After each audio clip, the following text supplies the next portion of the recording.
Opportunity to talk. I know there's a lot to talk about. Let's just very quickly. You and Gary Hart now have very definitely completely split. Is that correct? Well, first of all, Bill, I felt many times on interviews right here in Fort Worth that you wanted to communicate with me. Right. You've reached out and you tried to pull me around. You tried to get me to say something. And just brief everybody of the history of my position. With Gary Hart, or your background? My position in life. Yes, okay. I was out of this country for 15 years in the Orient. The only one that came to my aid was Gary Hart.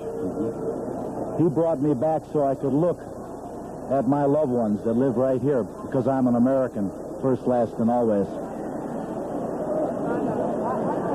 But every time, I mean, how many times can a man say thank you? Yeah. Every time I look in the mirror at myself, I've got to say, you got to be a man. He demanded that of you? He demanded what of me? Did to be you a man? thank him all the time? Oh, look. If I told you what he said and done to try to make me into some kind of... Well, if I said it over the air here, I'd probably be kicked off for another 15 years. But Gary Hart, you are nothing but filth. When I kick over a rock in the field, I find someone like you crawling out from underneath. Now you've got this pussy cat, Gino Hernandez. Well, the film that you have will show just how we broke. I want to go one back. You called me and said, you know, you've got the tape. We had heard about the split and the videotape. Now, you've got the entire videotape of what transpired and what happened. Gino Hernandez has something to do with this break, then. Is it that Gary Hart got tired of you and looked for something else? Or did Gino just muscle in? Greed. Gary's a greedy guy. He has been all of his life. And Sunday night at the Sportatorium, when the bell rings, first I'm going to take the pussycat. Gino Hernandez. I'm going to bend him down by the back of his hair. I'm going to start jamming these knuckles until I shear these off. You know what I'm talking about, Gino? Mm-hmm. I'm going to shear these pretty little caps of yours off. And then I'm going for you. And Gary, I'm going to take you to every post in that building and I'm going to paint them red. I'm coming for you, brother. I'm coming for you, and you know why. Gino Hernandez tomorrow night at Dallas at Sportatorium. And you no longer want to say thank you to Gary Hart. I hate his guts and he stinks. All right. Thank you, Mark. He's determined to turn his attention to James J. Dillon. And Dillon is in the ring. There is no fall has been called yet, or rather no bell is rung yet to start this second fall. And so Dillon's being in the ring. His shirt is covered with blood, his suit is covered with blood, and his head is covered with blood as he kneels down here. And here we've got Mark Lewin is taking Gary Hart apart. Well, I'll be darned. Oh, here is the blasting temper of maniac Mark Lewin as he pounds away at Gary Hart. Hart in the corner, and Gary Hart! He's got him right by the tie. Gary Hart! I don't want you anymore! I can't hear what he's saying. He's shouting something to Gary Hart. He's got Hart backed up against here, pulling him by the necktie. I want you to fire me! I want you to fire me now! He's at... Say it!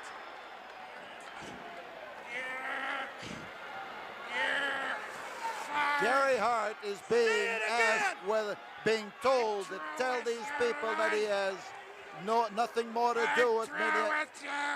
All right! Don't ever stand in my corner again! And Lewin comes around to use Gary Hart as a punching bag. James J. Dillon is down and just about out. And here, Gino Hernandez has driven down into the ring. We've got the ring full of people. Oh! And Gino missed a drop kick and hit Toru Tanaka.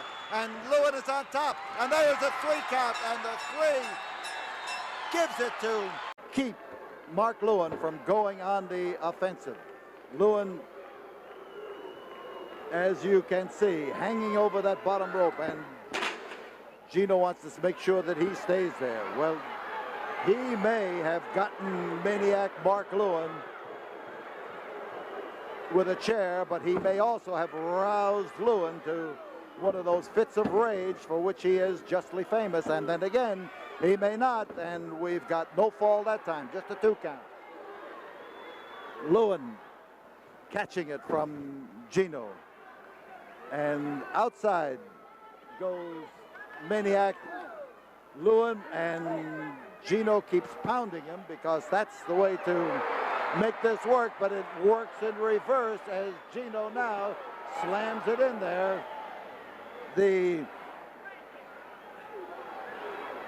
ring post is just as solid as it was before, although Gino might have cracked into it hard enough to crack the ring post. And this could be it. There's 1, and there's 2. But no fall yet. You saw the driving blow in the back of the neck with that knee, and Gino now is victim of another wallop that could lay out the ordinary man. I'll tell you, Maniac Mark Lewin is the kind of a guy who capitalizes on his ability to throw those solid hands of his into his opponent.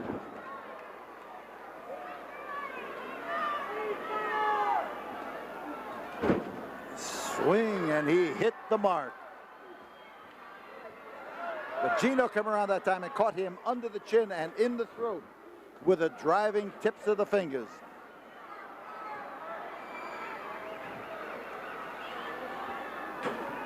Into the chair that time, that's where he was aiming. And you're watching Gino at work as he tries now to add to Mark Lewin's punishment. Again, I point out that the bad feeling between these 2 men has broken loose over the past month, and fans who are here in the Coliseum tonight have expected this kind of match. This is the kind of match they wanted to see, and they are getting every bit of the vaunted rough. Oh!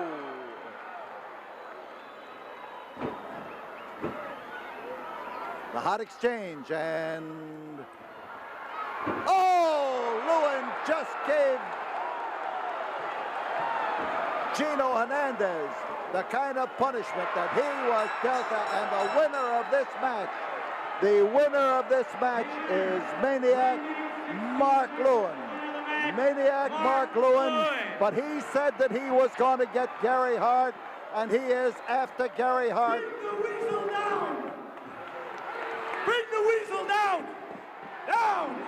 Down! And they're calling for Gary Hart to be brought down, and Gary Hart is about to be lowered, and the man waiting for him is Maniac Mark Lewin. There is not much of of solace in that.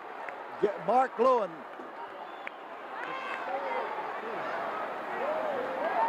and they've got the cage down, and they've got Maniac Mark Lewin ready now to get after the scalp of Gary Hart.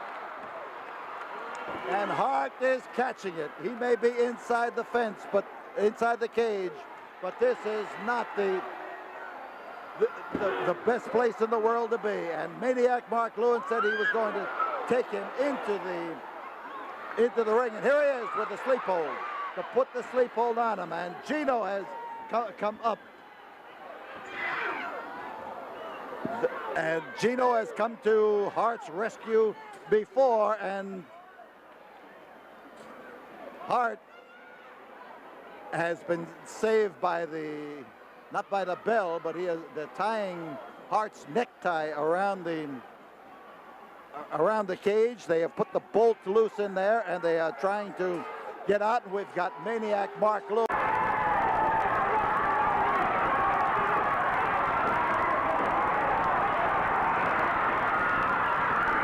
Pepper Gomez. Gomez pulls Manigoff out of the heat. Pepper's going outside the ring again by referee Jim Blood. It seems to these Texas wrestling fans tonight that Jim Blood is spending much more energy and effort in keeping the pair of Manigoff and Gomez straight than he is in keeping Iron Mike and the Bulldog on the straight and narrow. Oh, this is turning into a wild one. We're still in the first fall of our Texas tag team match. Iron Mike and Bulldog Fletches matched against Pepper Gomez and Bobby Manigoff. Manigoff is in the ring against Iron Mike.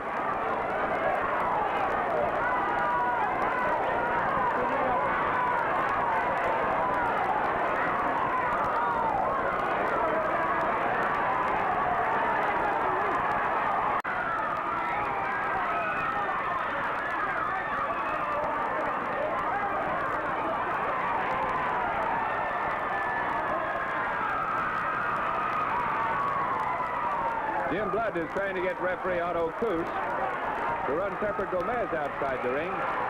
Manigoff is working on the Bulldog across the rope.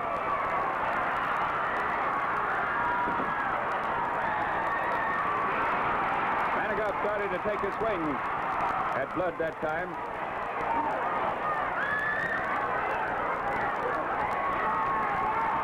Gomez has come out, tagged by Manigoff.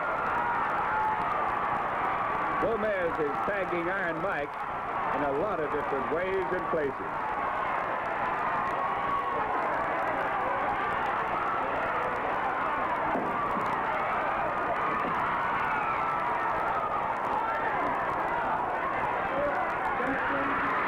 That's Jim Blood, the referee, knocked over the top ropes on the right side.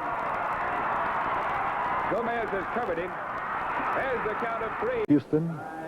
And there are fans who sometimes come up and say, did Danny McShane ever wrestle?